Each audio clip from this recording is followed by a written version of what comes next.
Mateus, capítulo de número 26, queridos. Mateus, capítulo 26. Glória a Deus. E o versículo de número 31, meus irmãos. Evangelho de Mateus, capítulo 26, versículo 31. Se puder dar uma ajeitadinha ali no... Quem trouxe a Bíblia, diga amém, Jesus. Glória a Deus. Capítulo 26, versículo 31 de Mateus. Pedro é avisado. Diz assim a palavra de Deus. Então Jesus lhes disse: todos vós esta noite vos escandalizareis em mim. Porque está escrito: ferirei o pastor e as ovelhas do rebanho se dispersarão. Mas depois de eu ressuscitar, irei adiante de vós para a Galileia. Mas Pedro, respondendo, disse-lhe: ainda que todos se escandalizem em ti, eu nunca me escandalizarei.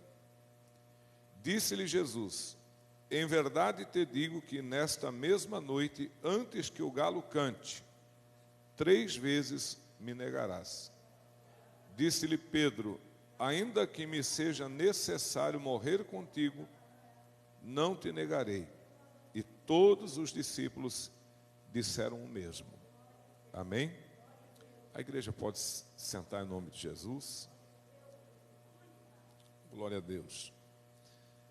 Irmãos, é de conhecimento de todos os amados que estão aqui nessa manhã, que esse momento aqui, em que nós lemos, que ficou registrado nas Escrituras, foi o momento ali naquela noite em que Jesus seria traído e preso. Então, Jesus estava falando isso momentos antes da sua prisão. É lógico que ele já sabia de tudo o que ia acontecer naquela noite, né? Quem não sabiam, ou quem não sabia, eram os apóstolos. Para os apóstolos, aquela noite era uma noite normal, uma noite rotineira, digamos assim, de ir com Jesus até o monte. Eles estavam acostumados a isso, né? Então, para eles, aquele dia era um dia comum, um dia normal. Só que como Jesus, ele já sabia de tudo que ia acontecer naquela noite, então ele advertiu os discípulos, né? Em vários sentidos aqui. Aqui nós temos, por exemplo, uma advertência de que eles negariam Jesus. E aí eles podem ter pensado assim: mas negar Jesus por quê? Quantas vezes a gente já subiu aqui no monte, quantas vezes a gente já acompanhou Jesus aqui, tudo normal, não tem por que negar Jesus. Só que Jesus sabia que aquela noite haveria uma invasão ali naquele local de soldados, tendo à frente Judas, que era também apóstolo, para traí-lo, e em seguida Jesus seria preso. E então viria aqueles flagelos que o Evangelho mostra. Jesus foi espancado, tomou bofetada, lhe cuspiram no rosto, bateram na cabeça dele com uma cana, uma vara, colocaram uma coroa, um manto para zombar dele. Tudo isso Jesus passou naquela noite, e ele sabia que ia passar. Só que os apóstolos não sabiam de nada disso. Para eles, como eu já falei, eu repito, para eles era um dia normal. Mesma coisa eu e vocês. A gente levanta tipo um domingo que nem hoje. O que a gente está pensando? Vou na consagração, depois na volta vou passar no mercado, comprar isso, aquilo, vamos almoçar, à tarde vou em tal lugar, à noite venho no culto. Nós temos aqui na nossa mente aquilo que vai acontecer durante o dia. Pelo menos aquilo que a gente acha que vai acontecer durante o dia. A gente não pensa nada de mal. Ainda bem que a gente não pensa nada de mal, porque nem é bom pensar. Mas quem entende que mesmo a gente não pensando nada de ruim, pode acontecer coisas ruins? Pode. Então aqui também ninguém estava pensando nada de mal. Eles estavam pensando o quê? Acompanhar Jesus e depois dormir e no dia seguinte fazer tudo que eles estavam habituados a fazer. Só que Jesus disse para eles o seguinte: essa noite é uma noite em que todos vocês vão se escandalizar em mim. E vocês vão dizer que não me conhecem. Todos vocês, né? E aí o apóstolo Pedro, irmãos, como era um apóstolo assim, muito, digamos assim, muito espontâneo, você pode ver na igreja, sempre tem aqueles irmãos que são mais espontâneos, que o pastor pergunta uma coisa, ele responde, que ele participa. Os irmãos lembram quando a gente fez aqui aquele negócio de passar uma mensagem e ir passando de pessoa para ver como é que terminava a mensagem? Eu pedi 10 pessoas, mas quem lembra que foi difícil arrumar 10? Porque a maioria não participa, a maioria fica meio esperta, assim, não quero passar vergonha e tal. O Pedro, ele era espontâneo. Se perguntava, ele respondia. Às vezes, até quando não perguntava, ele respondia. Era a natureza dele. Era um homem bom, meus irmãos. Um bom homem, né? E um servo de Deus. Mas é homem, a gente tem as fraquezas da gente. Quando Pedro disse que não negaria Jesus, ele estava sendo sincero. Mas o problema é que a gente não conhece o coração da gente. Então tem coisas que a gente diz que não faria e acaba fazendo. Por quê? Porque a gente não conhece o coração da gente. Eu vou dar um exemplo aqui. Quem, quando solteiro, via uma criança fazer pirraça? Você era solteiro, não tinha filho. Aí você dizia assim, fosse meu filho, queria ver se fazia essa pirraça. Depois a gente casa, tem filho, e lá está o filho fazendo uma pirraça com a gente. Por quê? Porque o coração da gente engana a gente. A gente pensou, não, vou ser um cara que vai corrigir, vai pegar na orelha, vai passar a vara, e comigo não vai ter brincadeira. A pessoa fala isso porque não é pai, não é mãe. Depois, quando passa a ser pai e mãe, vê que a vida é diferente do que a gente pensava antes de ser pai ou mãe. Então, o coração da gente engana, né? Tipo, quantas pessoas que dizem, se eu tenho um bom emprego, eu vou fazer isso. De repente, o bom emprego aparece e a pessoa não faz, porque o coração engana, né? Quantos que dizem, se eu tivesse dinheiro, eu ajudava. E o dia que tem dinheiro, não ajuda. Por quê? Porque o coração engana, o coração da gente é enganoso. Então, quando Pedro diz que ele está preparado a ser preso, se precisar morrer, ele morre, ele não está mentindo, ele não está querendo mostrar uma coisa que ele não é.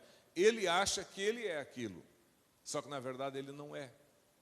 Tem muita coisa que a gente pensa que somos e não somos. E às vezes uma luta que a gente passa mostra quanto somos fracos. Às vezes um problema que surge na nossa vida mostra quão facilmente a gente desanima. Porque quando está tudo bem, quando o vento é favorável, quando as coisas estão funcionando bem, a gente tem uma mentalidade, tem uma forma de pensar, de decidir e tal. E às vezes a gente até diz, eu não sei como é que tal pessoa pode ser daquele jeito. E de repente, a gente é igual àquela pessoa. Por quê? Porque o nosso coração é enganoso. Mas pastor, se o nosso coração é enganoso, o que eu devo fazer? Nós temos que fazer aquilo que Jesus ensinou. Vigiai e orai. É isso. Só que o que acontece? Os discípulos não fizeram. Jesus conhecia o coração de Pedro, o coração de João, o coração de Tiago, o coração de Tomé. Jesus conhecia o coração de Judas. Tipo, Jesus não chamou ninguém ali equivocado. Jesus não se enganou quando chamou um deles. Jesus conhecia todas as virtudes e todas as fraquezas deles. Da mesma forma, eu e vocês. Jesus conhece cada virtude que os irmãos têm, que eu tenho, e Jesus conhece também cada defeito que nós temos. Então, eu não vou surpreender Jesus com a minha virtude, tipo, Jesus vai ficar maravilhado com as virtudes que eu tenho. Por quê? Porque ele já conhece o que eu tenho de virtude. Como também ninguém vai decepcionar Jesus pela fraqueza. Por quê? Porque Jesus já conhece a tua fraqueza. Aqui, Jesus ele não ficou decepcionado com Pedro. Ah, Pedro, eu não esperava isso de você, Pedro. Pedro, eu nunca imaginei que tu ia me negar. Não, Jesus sabia que Pedro ia negar. Jesus não ficou decepcionado. Jesus não frustrou-se com Pedro. Tipo, quem lembra que antes de escolher os discípulos, Jesus passou a noite orando? Imagine Jesus chegar para os discípulos e dizer, meu Deus, eu passei a noite orando para escolher vocês, e olha que fiasco que vocês fizeram. Jesus, quando passou aquela noite em oração para escolhê-los, Jesus já sabia dos altos e baixos da vida deles. Então Jesus estava trabalhando o quê? Jesus estava trabalhando o caráter deles. Jesus estava trabalhando a vida deles para formar eles um homem melhor, uma pessoa melhor, um obreiro mais aprovado, digno da vocação e do chamado deles. Da mesma forma, nós aqui nesta noite, Deus está trabalhando no nosso caráter, na nossa vida, para quê? Para nos fazer melhor, para que tenhamos a aprovação do Senhor naquilo que fazemos. Só que muitas das vezes nós ficamos titubeando, porque Deus fala e entra por aqui e sai por ali, e a gente não coloca em prática aquilo que Deus fala. Mas nós temos que colocar em prática. Então Jesus disse, olha, esta noite vocês vão se escandalizar, vão dizer que não me conhecem, pai, assim, assim. Aí o Pedro, Senhor, eu não.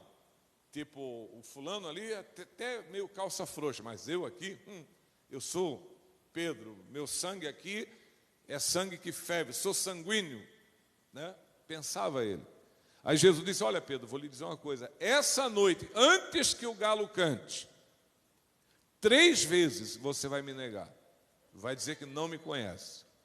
Aquilo foi um tapa na cara, digamos, de Pedro, né?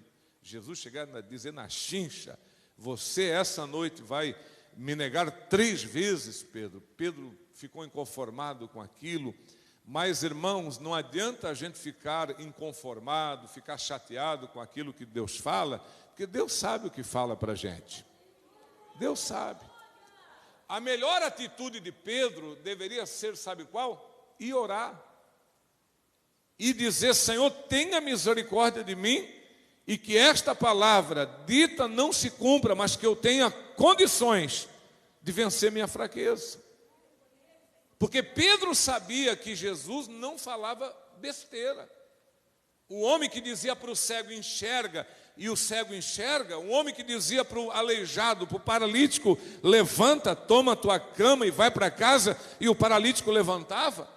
Um homem que chega lá na sepultura e tem um cara morto há 4 dias, o corpo apodrecido, e ele grita, Lázaro, sai para fora, e o morto ouve a voz de Jesus e se levanta e sai para fora daquela sepultura. Um homem desse não fala besteira, um homem desse não erra nas suas palavras. Então Pedro deveria ter consciência que se Jesus falou, está falado, e se cumpre o que ele fala, louvado seja Deus. Quem sabe que quando Deus fala e está falado, levante a mão e diga glória a Deus. Mas o que aconteceu com Pedro? Aqui nós temos uma série de coisas erradas que eles fizeram depois de serem aconselhados e advertidos por Jesus. Por exemplo, Mateus 26, 40. Jesus chamou eles para orar, levou eles num local e disse, vocês ficam aqui e orem comigo, tá bom? A oração de vocês não é para me ajudar, é para ajudar vocês mesmos. A minha oração não ajuda Deus. Se eu orar, Ele é Deus. Se eu não orar, Ele continua sendo Deus. Se eu orar, Ele tem poder. Se eu não orar, o poder continua com Ele. Então, a minha oração não ajuda Deus em nada. A minha oração só vai ajudar eu mesmo. Então, vejam só, a minha oração só ajuda eu. Não muda Deus em nada. Ele continua sendo o mesmo Deus. Aí o Senhor disse, vamos orar, leva eles num localzinho bom, diz, fiquem aqui e orem comigo. Aí eles se retiram um pouquinho mais para frente, um olhou para a cara do outro e disse, orar, olha que horas são, tarde da noite, para quê, né? Sabe o que eles foram fazer? Mateus 26, 40, diz que eles foram dormir. É muito melhor dormir do que orar, é muito melhor comer do que orar. É muito melhor brincar do que orar. A carne, ela gosta de comida, gosta de dormir, gosta de passear. A carne gosta das coisas que são terrenas. As coisas espirituais, elas não agradam a carne. Por quê? Porque a carne, ela é o contato com esse mundo físico, com esse mundo material. Então a carne não é o diabo. Pastor, o diabo, não tem nada de diabo nessa história. Tem a influência em algumas situações, mas a minha carne, ela não precisa do diabo para desejar as coisas terrenas. Por quê? Porque a minha carne é da terra. Quem lembra que nós fomos criados do pó?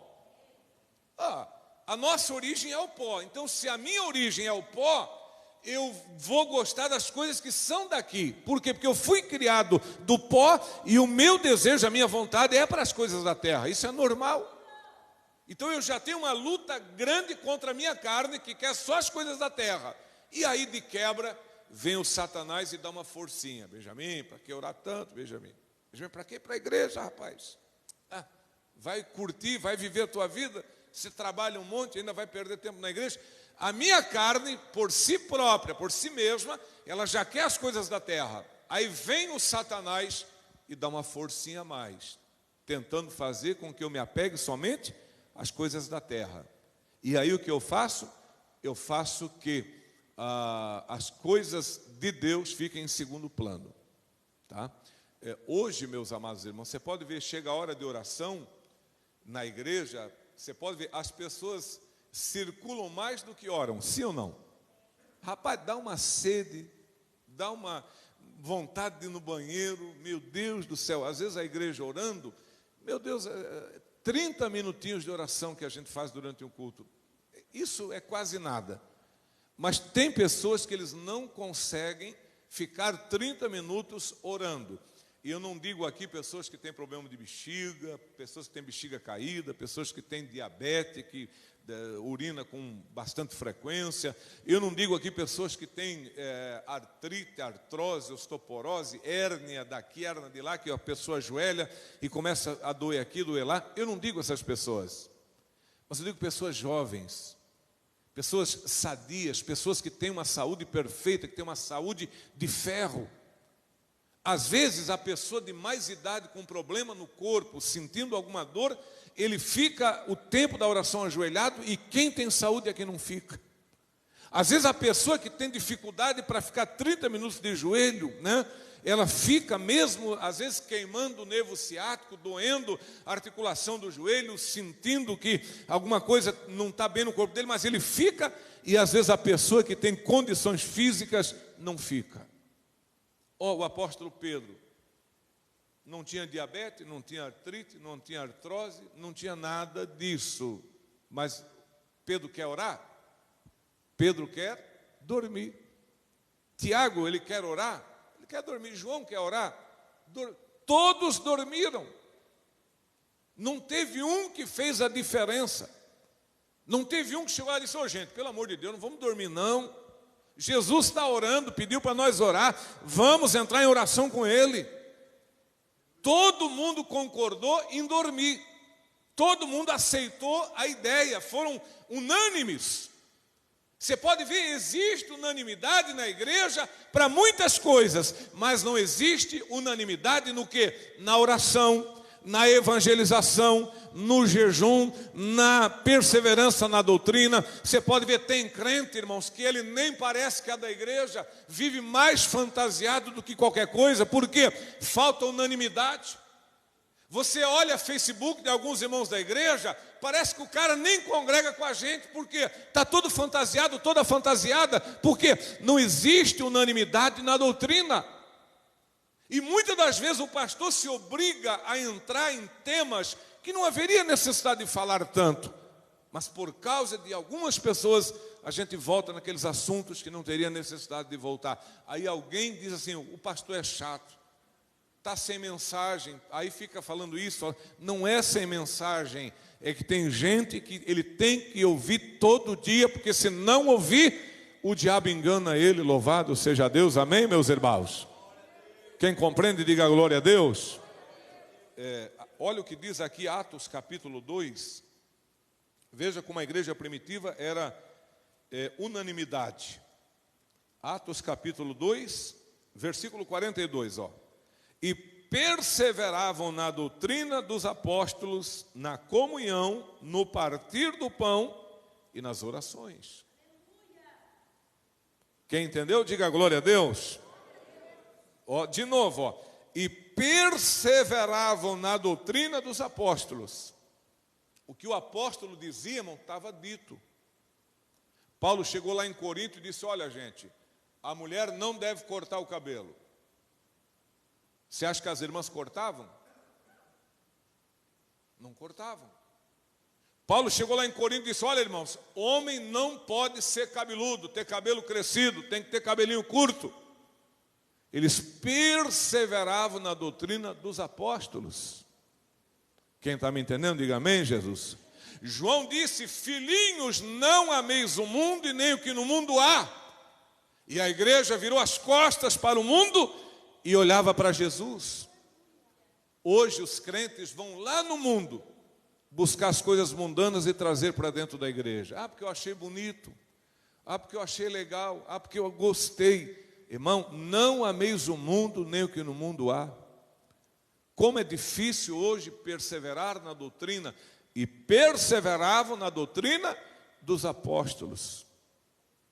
Sabe o que os apóstolos ensinavam? Se alguém vem ter convosco que não traz a mesma doutrina, o que era para fazer? Não receber em casa e nem saudar a pessoa, sim ou não? Isso é o ensino dos apóstolos. Paulo ensinou, João ensinou. Olha, se alguém vem ter convosco, aquele que se diz irmão, bem declarado, não é a pessoa do mundo. Agora, o cara se diz irmão, né? Vem com a camisa da seleção brasileira e com a latinha de cerveja. Paz do Senhor, mano. Que paz do Senhor? Se converte, homem. Alguém vai ter que dizer uma verdade para essa pessoa. Que paz é essa que a pessoa tem que estar vestida com a camisa da seleção brasileira e tem que estar tomando uma lata de cerveja? Então, se alguém vem ter convosco, isso é Bíblia. Mas a gente quer ser aquele crente bonzinho, amiguinho de todo mundo. Só que João diz, aquele que é amigo do mundo se torna inimigo de quem? De Deus. Então, nós não fazemos distinção e acepção de pessoas. Só que assim, meus queridos, a acepção de pessoas no sentido de ser humano, de salvação, é uma coisa. Agora, crente que se diz crente e vive do jeito que muitos vivem, a gente tem que dar um choque de realidade nessas pessoas.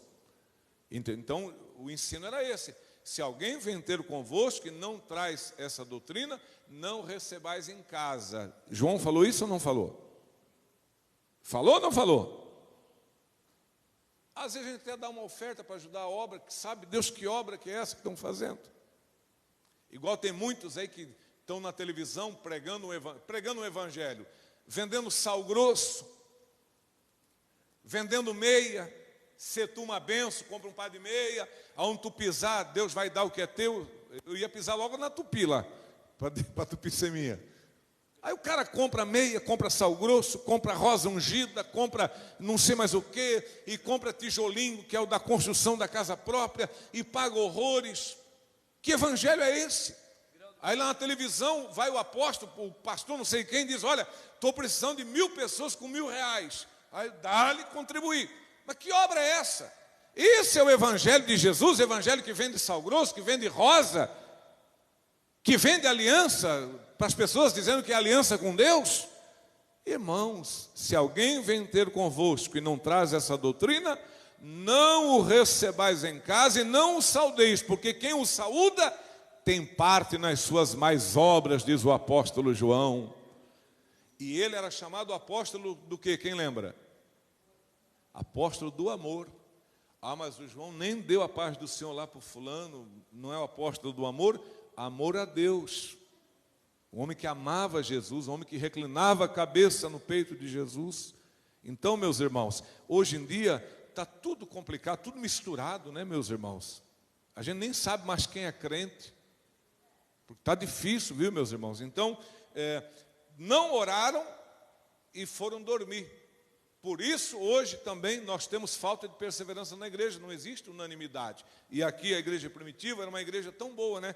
Unanimidade na doutrina, unanimidade na comunhão, no partir do pão e nas orações. Amém, igreja do Senhor? Quem está me entendendo, diga glória a Deus.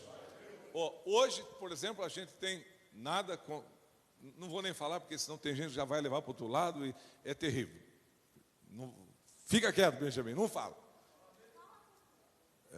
Então eu vou falar, hoje em dia a gente tem círculo de oração, mas na verdade tem pessoas que circulam mais do que ora. Ora muito pouco, não busca a Deus. Entendeu, meus irmãos? Nós temos que buscar a Deus, é uma necessidade da nossa alma. Irmãos, é uma questão de sobrevivência espiritual, meus irmãos. Nós não sabemos se Jesus vem hoje, semana que vem, ou se vem daqui 10, 15, 20 anos. E nós precisamos, se estivermos vivos até lá, nós precisamos estar vivos espiritualmente. As virgens loucas estavam sem azeite no depósito e as suas lâmpadas estavam se apagando. As virgens prudentes estavam com as lâmpadas acesas e o depósito cheio de azeite. Que sejamos iguais às virgens prudentes, meus irmãos, lâmpada acesa e depósito cheio de azeite do Espírito Santo, para que, se Jesus tardar, nós possamos estar preparados no dia da sua vinda. Oh, glória a Deus! Alacanda surianda lamanaia, oricalabachanda e candala surianda lamanai. Quantos querem ser cheios do azeite do Espírito Santo? Glória a Deus, amém, meus irmãos. Muitas vezes a gente prega lâmpada acesa e depósito cheio. Alguém diz: pastor, mas que lâmpada é essa? Leia Provérbios 20, verso 27. Abra a Bíblia e dá uma olhadinha. Provérbios 20, versículo 27.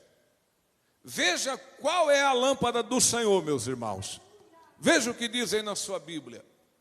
O Senhor está falando, não é de uma lâmpada de barro, nem de metal e nada, mas a lâmpada que está cheia de óleo, acesa, que é a que diz aí Provérbio 20, versículo 27. A lâmpada do Senhor é o quê? O que diz? A alma do homem. Provérbios 20, versículo 27. A lâmpada do Senhor é a alma do homem.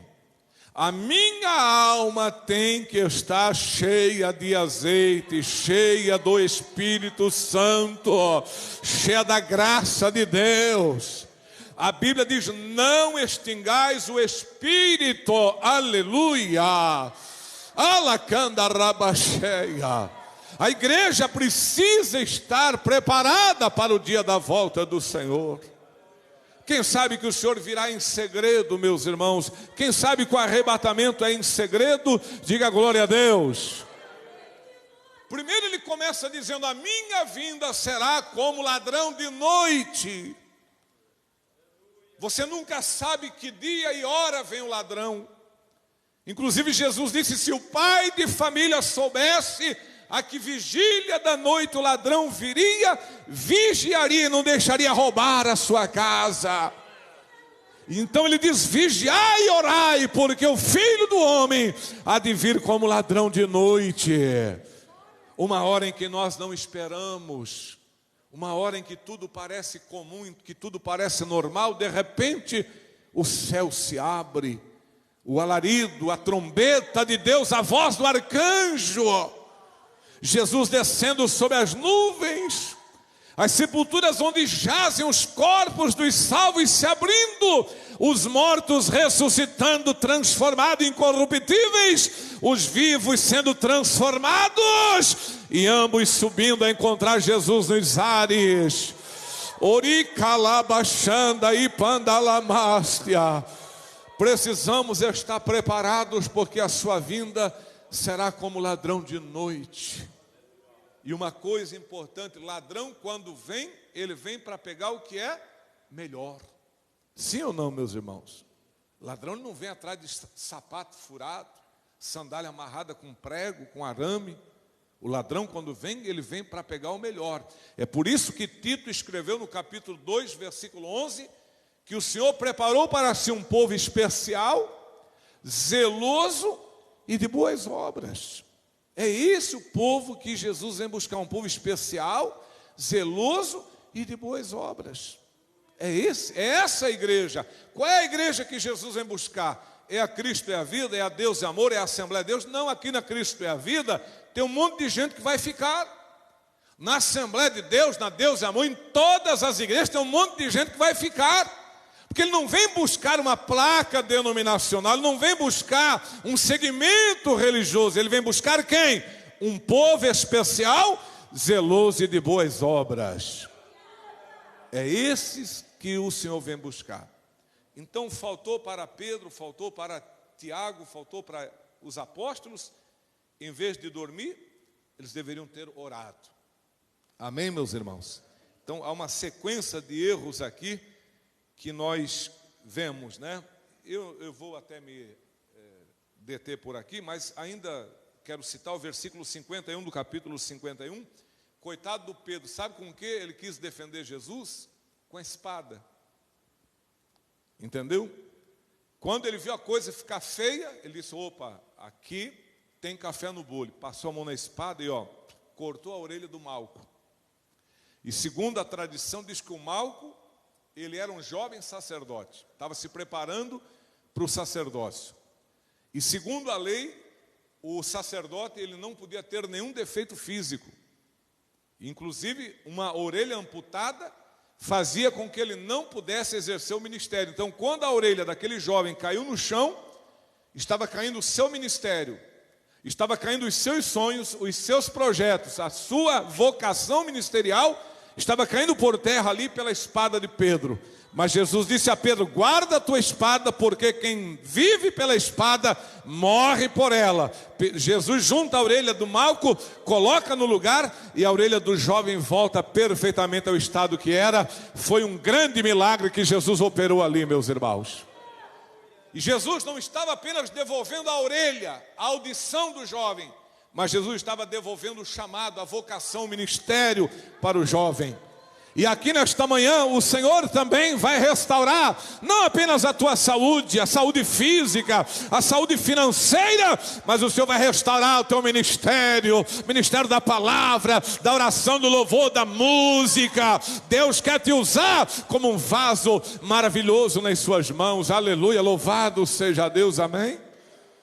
Então Pedro queria defender Jesus pela força da espada. Jesus não precisa da nossa força física. Jamais. Paulo escrevendo aos Coríntios no segundo livro, capítulo 10, na segunda carta, capítulo 10, versículo 4, Paulo diz, as nossas armas são espirituais, poderosas em Deus para a destruição das fortalezas. Quem lembra que quando eles perguntaram, quem é você? Jesus disse, eu sou Jesus, o Nazareno. O que aconteceu com os soldados? Caíram. Sabe o que Jesus disse para Pedro? Guarda a tua espada, porque se eu quisesse, eu invocava o Pai, e Ele mandava aqui agora. Quem lembra quantas legiões de anjos? Alguém lembra? 12. Uma legião tem 6.000. 12 daria quanto? 72.000 anjos, sim ou não? Pequeno exércitozinho de 72.000 anjos? Irmão, um anjo passou pelo exército da Síria um dia de noite. Você sabe quantos soldados sírios ele matou? 185.000 soldados. Um anjo, só uma passadinha assim que ele passou de noite no acampamento dos sírios. O Isaías orou com o rei Ezequias. Deus disse, tá bom, eu ouvi a oração de vocês e vou livrar vocês. Aí Deus pegou um anjo do céu e disse, vai lá, dá só uma passadinha no meio do acampamento dos sírios. O anjo deu uma passadinha de noite, de manhã não tinha um soldado de pé vivo, todos os 185.000 soldados mortos. Se um anjo fez todo esse estrago no exército da Síria, se um anjo fez todo aquele estrago lá no Egito, matando todos os primogênitos, tu imagina 12 legiões de anjos, o que é que não fazem? Mas Jesus disse, se eu quisesse, eu pedia ao Pai, e Ele mandava. Mas eu não preciso, para essa hora eu vim não como leão da tribo de Judá, mas eu vim agora como Cordeiro de Deus que tira o pecado do mundo. E lugar de cordeiro é no altar, lugar de cordeiro é no sacrifício. Eu vim para ser sacrificado, Ele veio para ser sacrificado no nosso lugar, igreja. Quem pode glorificar Ele, diga glória a Deus. Que Deus abençoe os irmãos. Canta comigo assim: que calor é este em volta do altar?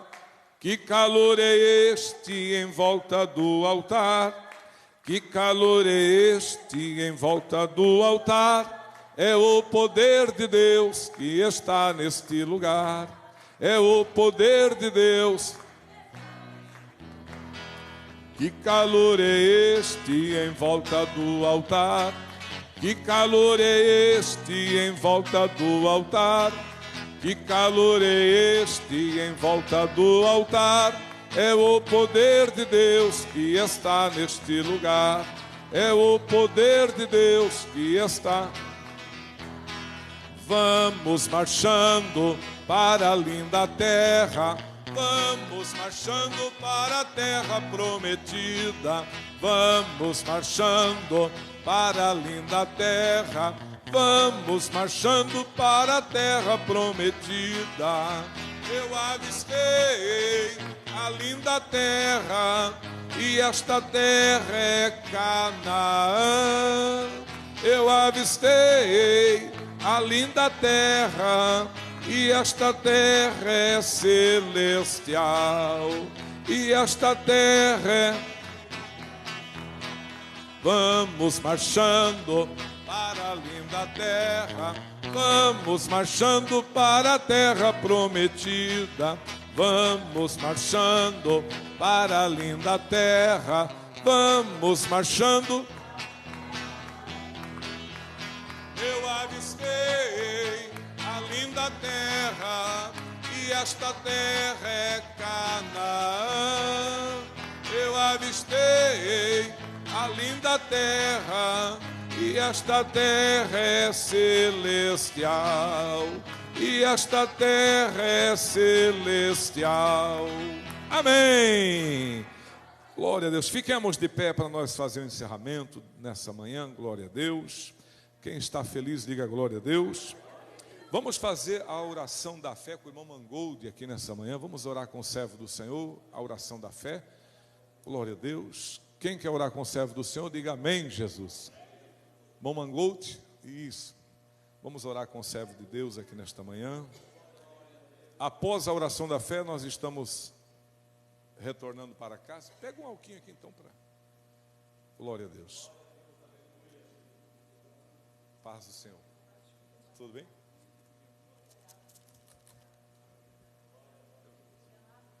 Glórias ao Senhor Jesus. A paz do Senhor. Vamos orar então, querido Deus, maravilhoso e eterno Pai. Pai, nós te adoramos na beleza da tua santidade. Te louvamos pela rica oportunidade que tu nos concedeu nesta manhã de buscar a tua face e a tua presença e apresentar diante de ti as nossas necessidades e os nossos defeitos. Pai, em nome de Jesus, Pai, guarda-nos neste dia. Guarda todo o teu povo, estende as tuas mãos, Senhor, e opera maravilhas. E que o grande amor de Deus, que a graça do nosso Senhor Jesus Cristo e a comunhão com o Espírito Santo esteja com todos nós. E nós dizemos todos juntos, amém. Que Deus vos abençoe. A paz do Senhor Jesus.